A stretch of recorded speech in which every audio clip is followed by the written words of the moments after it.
আসসালামু আলাইকুম। তোমরা যারা এখন ন্যাশনাল ইউনিভার্সিটির জন্য প্রিপারেশন নিচ্ছ, তো এই সময়টাতে আসলে কিভাবে পড়বা এবং মৌলিক জিকে বলতে কি বোঝানো হয়, এটা কতটুকু গুরুত্ব দিবা, বাংলাদেশ বিষয়াবলী কতটুকু পড়তে হবে, আন্তর্জাতিক বিষয়াবলী কতটুকু পড়তে হবে, সবটা নিয়ে আমি কথা বলবো। যেহেতু আমি তোমাদের জিকে মেন্টর, সো আমার উচিত সবগুলো বিষয় ক্লিয়ার করা। অনেকেই ইনবক্সে কোশ্চেন করতেছিলা, এগুলোর মোটামুটি আনসার দিয়েছি আমি। তো আজকে আমরা এটা নিয়ে কথা বলবো। স্পেশালি আজকে আমাদের ভিডিওটা মেক করা হচ্ছে মৌলিক জিকে যে পিডিএফটা রয়েছে এইটা নিয়ে। এটা তোমাদেরকে আমরা ফ্রিতেই দিব, এটা নিয়ে কোনো সমস্যা নেই। বাট আমি যে কথাগুলো বলবো এগুলো একটু তোমরা মনোযোগ দিয়ে শোনার ট্রাই করো। ওকে, চলো আমরা নেক্সট স্লাইডে যাই। ওকে, আচ্ছা আমরা এখানে থাকি। এখানে থাকলে আমাদের ভালো হবে। ওকে, এখানে প্রথমত দেখো, জিকের এখানে কয়েকটা বিষয় রয়েছে।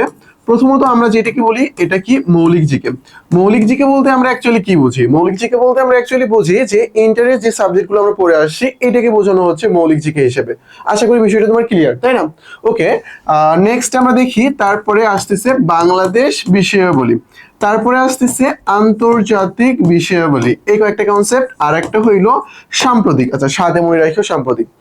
বাংলাদেশ বিষয়াবলী, ভাইয়া বাংলাদেশ বিষয়াবলী এটা কতটুকু আমাদের জন্য ইম্পর্টেন্ট? দেখো, মৌলিক জিকের মধ্যে বাংলাদেশ বিষয়াবলীর কিছু আইটেমস তোমরা পড়ে ফেলবা। যেমন যদি আমি সোশিওলজির কথা বলি, ওইখানে তোমরা ক্ষুদ্র নৃগোষ্ঠী সম্পর্কে পড়বা। তারপরে আমি যদি সিভিক্স এর কথা বলি, এখানে তোমরা যে হিস্ট্রিটা রয়েছে হিস্ট্রি সম্পর্কে পড়বা। মোটামুটি অনেকটাই তুমি মৌলিক জিকের মধ্যে কভার করতে পারবা, বুঝতে পেরেছো? বাংলাদেশ বিষয়াবলী বলতে অ্যাকচুয়ালি ওইগুলোকেই বোঝানো হচ্ছে, তার সাথে কিছু আদার্স বিষয় থাকে। এখানে কিছু জাতীয় বিষয়াবলী ইনক্লুড থাকে, কিছু ভৌগোলিক কনসেপ্ট থাকে, দুইটা যে আমাদের নেইবারিং কান্ট্রিজ রয়েছে তাদের মধ্যে কিছু আলোচনা রয়েছে। এই যে বিষয়গুলো এইগুলো থাকে ভৌগোলিক বিষয়ের মধ্যে, তোমার এখানে নদ নদীর কনসেপ্টে চলে আসবে, দেশে যে আরো দর্শনীয় স্থানগুলো রয়েছে এগুলো চলে আসবে, হিস্ট্রির কনসেপ্ট গুলো এখানে চলে আসবে। হিস্ট্রি ধরতে গেলে তোমার প্রাচীন বাংলা থেকে মুক্তিযুদ্ধ পর্যন্ত ধরতে হচ্ছে। এই সবগুলো আইটেমস তোমার বাংলাদেশ বিষয়াবলীর মধ্যে। আর আন্তর্জাতিক বিষয়াবলীর মধ্যে কি? আন্তর্জাতিক বিষয়াবলীর মধ্যে যদি আমি গুরুত্বপূর্ণ কিছু আইটেমস এর কথা বলি, যদিও আন্তর্জাতিক বিষয়াবলী থেকে প্রশ্ন আসার পসিবিলিটি খুবই কম রয়েছে, তবুও আমি যদি কিছু বিষয়ের কথা বলি, প্রথমেই আমি রাখবো সংস্থার বিষয়টা। সংস্থা সম্পর্কে যে কোনো আপডেট ইনফরমেশন। তুমি দেখো জিএসটি তে কিন্তু সংস্থায় কোশ্চেন আসছে, বেসিক কোশ্চেন আসছে। এখানে প্রায় সবগুলো ইউনিভার্সিটির কোশ্চেনে সংস্থাটা মোস্ট ইম্পর্টেন্ট। তো সংস্থা থেকে দুই ধরনের কোশ্চেন আসে, হয় বেসিক থেকে আসবে না হলে সাম্প্রতিক থেকে আসবে। বেসিক থেকে যে ধরনের কোশ্চেন আসে তার মধ্যে দেখা যায় যে নোবেল পুরস্কার যেটা সেটা আসছে, তারপরে বাংলাদেশ সংক্রান্ত তথ্য, এই টাইপ যে ইনফরমেশন গুলো রয়েছে এইগুলো তোমার পড়তে হবে কোথা থেকে? এই যে সংস্থার এই টপিকস থেকে। ভাইয়া তারপরে আমরা এখান থেকে কি করব? তারপরে এখানকার সিভিলাইজেশন থেকে একেবারে শুরু করে সভ্যতা, বিপ্লব, যুদ্ধ, এই যে টপিকস গুলো রয়েছে এই টপিকস এর কি পড়বা? এমসিকিউ পড়বা। এমসিকিউ পড়বা। আন্তর্জাতিক বিষয়াবলী ন্যাশনালের জন্য তুলনামূলকভাবে গুরুত্বপূর্ণ কম, কিন্তু আমাদের প্রিভিয়াস কোশ্চেন যতগুলো আছে সব ভালোভাবে পড়তে হবে।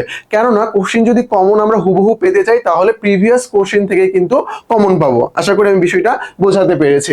তারপরে সাম্প্রতিকের এই ক্ষেত্রে আমরা জুলাই রেভলিউশনকে গুরুত্ব দিব। নির্বাচন হয়ে গেল এইটা, তারপর রিসেন্টলি যে পুরস্কার দেওয়া হয়েছে, স্বাধীনতা পদক, 21শে পদক, এই যে পুরস্কারগুলো রয়েছে এই আইটেমস গুলো আমাদের ভালোভাবে দেখতে হবে। তো মৌলিক জিকে যেহেতু আমাদের আজকের এই ভিডিওটা, ভাই তোমার কিচ্ছু করতে হবে না।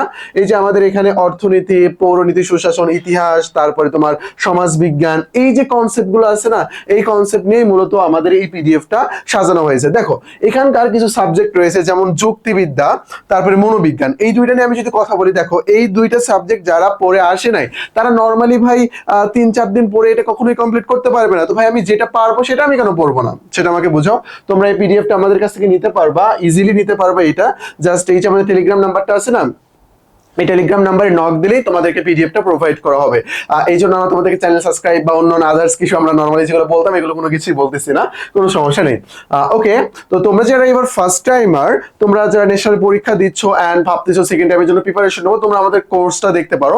এখানে তোমার জন্য প্রয়োজনীয় যে যে বিষয়গুলো রয়েছে সবগুলোই থাকবে ইনশাআল্লাহ। জাস্ট তুমি যদি একটু ডিসক্রিপশনে সবগুলো পড়ো তাহলেই বুঝতে পারবা।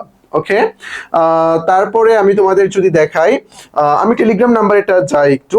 তোমরা নর্মালি দেখো যে আমাদের সবগুলো ভিডিও শেষে এই টেলিগ্রাম নাম্বার, হ্যাঁ এই টেলিগ্রাম নাম্বার, এটা তুমি আপাতত সেভ করে রাখো। অ্যাডমিশনের যে কোনো ধরনের প্রবলেমে আমাদের কাছ থেকে তুমি সলভ করে নিতে পারবা, যে কোনো কিছু। আশা করি বিষয়টা বোঝাতে পেরেছি। তো আজকে এই পর্যন্তই। আসসালামু আলাইকুম। এই নাম্বারে নক দিয়ে পিডিএফটা তোমরা নিয়ে নাও।